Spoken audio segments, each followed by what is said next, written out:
I was about 7 years old when my mother started borrowing from a local lending library albums of the adventures of Tintin by Hergé.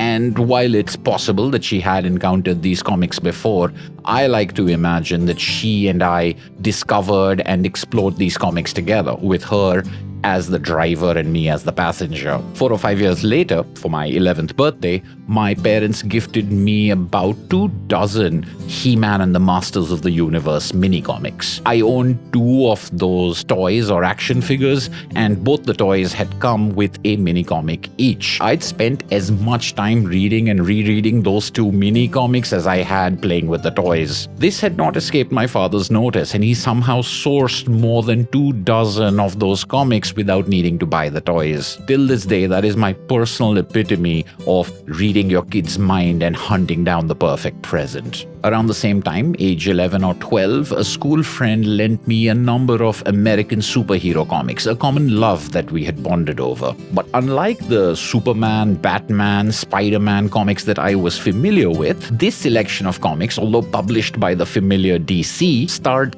Captain Atom, the Blue Beetle, Blue Devil, superheroes I'd never heard of before. Not only did these comics expand the already vast universe of DC superheroes in my head to a now impossible level, but I also became aware for the first time of a fellow kid who had more information, more knowledge, and more access in an area that I thought was mine. I wasn't jealous, I was in awe.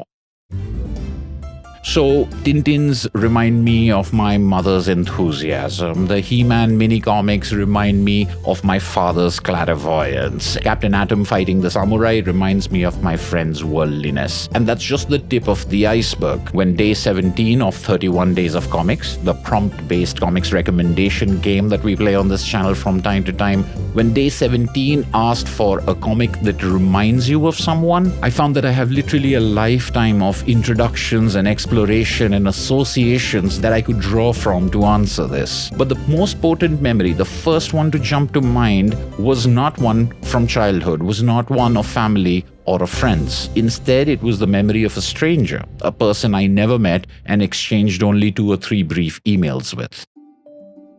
In 2007 or 2008, I was visiting my sister in the United States, and in what has become a tradition, I was scouring eBay and US comic stores for comics that I would not be able to find in India. And issues of Chris Ware's Acme Novelty Library were on top of my list of comics to find. A few years before that, I had read Chris Ware's Jimmy Corrigan, and that book had broken my heart and blown my mind at the same time. I knew I wanted to read more Chris Ware, but at that point of time, there just weren't any other books by him out there, just back issues of his periodical Acme Novelty Library. From what I knew, there were about 15 issues to find, high production quality zines, sometimes self-published, but most often brought out by Fantagraphics. On eBay, I could see random issues available separately, but I couldn't put all 15 of them together. Then one day, suddenly, a lot appeared, a collection of all 15 of these issues being offered for a price that was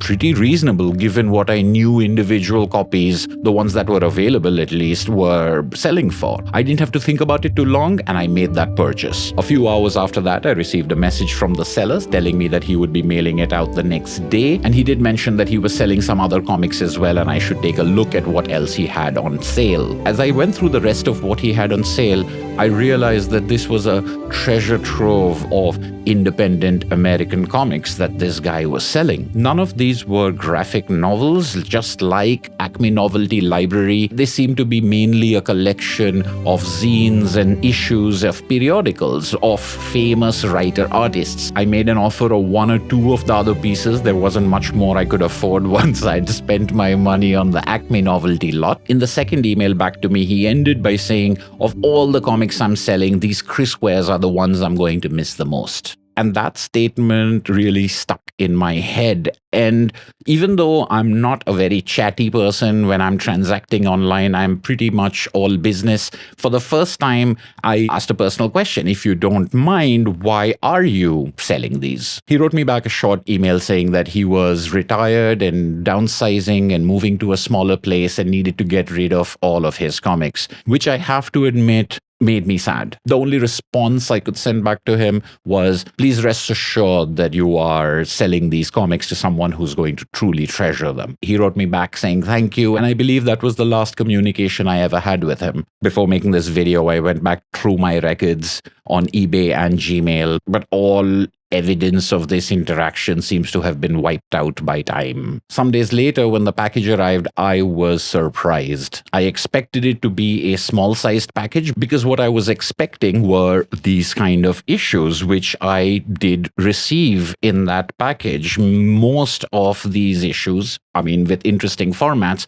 were small zine-sized things, as I had been given to understand by the internet. What I didn't know was that some of these issues looked like this, were of such dimensions and proportions, or even bigger. In fact, I don't think more than 2 of these issues matched in size and proportion. A couple of them were outright thick booklets. I had never encountered a series of comics that was so peculiar and idiosyncratic in its production expression, not just in the work that I was to discover. And going through these comics, I felt not only an amazement at the skills and the abilities of Mr. Chris Ware, with each of these issues bringing out a kind of reading experience that was perhaps the closest thing to that childhood joy of discovery and having your mind blown by something you didn't know existed that I had felt as an adult. That wasn't just this, but I also felt a wave of returning sadness about the gentleman who had sold his collection to me. I don't know if it's the sadness and the inevitability, the fatalistic tone of Chris Ware's stories that infected me, or the kind of joy and pleasure that I got from holding these comics in my hands and reading them, but I found myself truly appreciating the passing on of these heirlooms from a stranger, because I had talked, however briefly it was, to this person, and I had gotten a sense of what these things meant to them. This inheritance of joy, this passing on from hand to hand, made it close to a spiritual experience for me. The thing is, comics always remind me of more than just the comic itself. The incredible blues of the Tintin comics have entrenched themselves into my brain in such a way that even the phrase blue skies in songs in any language, by the way, anything that refers to blue skies automatically reminds me of Tintin comics. So there's a part in which blue skies remind me of my mother. A decade after I read those Captain Atom stories, I read Watchmen, and then found out that Watchmen was based on Charlton superheroes like Captain Atom and the Blue Beetle. And knowing that today, Watchmen in some small way will remind me of that forgotten friend from all those years ago. And these issues of Acme Novelty Library and the hardcover volumes that followed it, the work of Chris Ware, will always remind me of this person who I might have felt bad for, but today I look upon what they did as an almost aspirational thing. As much as I love my collection and the comics on my shelves, as much as I love how piece by piece this library has formed around me, full of things that I love and have enjoyed and explored, today I also look forward to a day in the future, the distant future, in which I too shall divest books and give them to people, and that idea no longer fills me with sadness. Everything passes, everything changes, and worshipping the physical and the material too much when you can't take it with you is foolish. But they do, to me, have this value of moving on and touching more lives. This is something that should be in contrast to the accumulative nature of having a collection. And as bizarre as it sounds to me to say it, I look forward to one day curating my collection to go outward to other people. Just not any day soon. Now it's your turn in the comments below. I'd love to hear about a comic that reminds you of someone. Please be as detailed and as digressive as you want to be. Thank you so much to my patrons and YouTube members whose support encourages me to try different things. Thank you so much for watching. This has been For the Love of Comics, and I'll see you at the next video.